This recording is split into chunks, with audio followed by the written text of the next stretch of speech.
hordoftoota kiyya kabajamoo jawwaala harkaa qabdan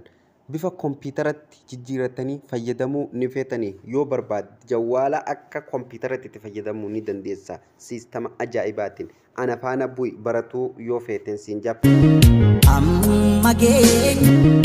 Amma geenyu otoo beeknu amma geenyu gahuu. Laastorii keessan seenta yeroo tokkoo fi ifama akkeessani seentaa kun waan amma itti barreessee waaniin qabuuf hiriyootan kiyya computer launcher akjettanii asirratti barreessitan an buufadhee waanan jiruuf isin install isinin jaa install gootanii an open godheetiin seenee isin argisiisa telefoona kiyya kani bifa jawwaalatti baname kuno amma kan annaa banee jira hiriyootan kiyya bifa ajaa'ibaa wanta isin ajaa'ibu kuno aappii barbaadan asin naannoo makana akkana deemtanii barbaadanii argachuu dandeessan waa hedduuf keessaa qabaachuudha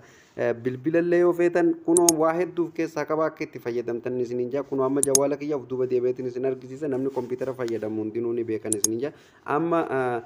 waa meeqaan banuu feetanaan jaa bifa jawwaalatti banuu feetamoo bifa kompiitaratti banuu feetanaan jaa system launcher and computer launcher jee nagafata kanaafuu isin maal gootanii kan barbaadan nama bifa jawwaalatti yoon deebisuu barbaade kuno amma system launcher irraan tuqa kuno amma jawwaala kiyya bifa duraanitti naa deebi'ee jechuudha okay amma bifa kompiitaratti banuu barbaadaa yoon hin jedheen fakkeenyaaf computer launcher ka jedhu kanarratti kilik gootanii kuno amma naa banamee jira jechuudha aappii dabalataa yoo barbaadanillee asuma keessan fakkeenyaaf akkana kuno gad harkiftanii kuno amma dhiifama yeroo tokkoof hiriyootan kiyya kuno amma asirratti waa hedduuf keessaa qaba aappiin kuni bifuma kanaan waa hedduuf keessaa qaba akkanatti akka itti fayyadamtan isin jaakka isinii galee abdiin qaba hiriyootan kiyya kanaafuu viidiyoo guutuu warreen karaa tiktoka ulseen asanii na hordofaa jirtan profaayila kana jala gattuxanii hiriyootan kiyya profaayila tiktokaa jala seentanii guutuu isaa yuutuubii irratti akka laaltaniin isin jaa barnoota dabalataa YouTube qorata teknoorratti akka argattan abdiin qaba hiriyootan kiyya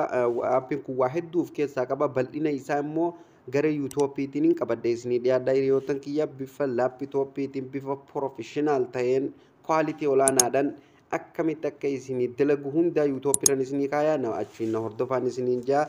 viidiyoo narraaf qabadde asumarratti xumuramaa hiriyootan kiyya galatoomaan isiniin jaa viidiyoo biraatiin amma walitti deebinu bye bye.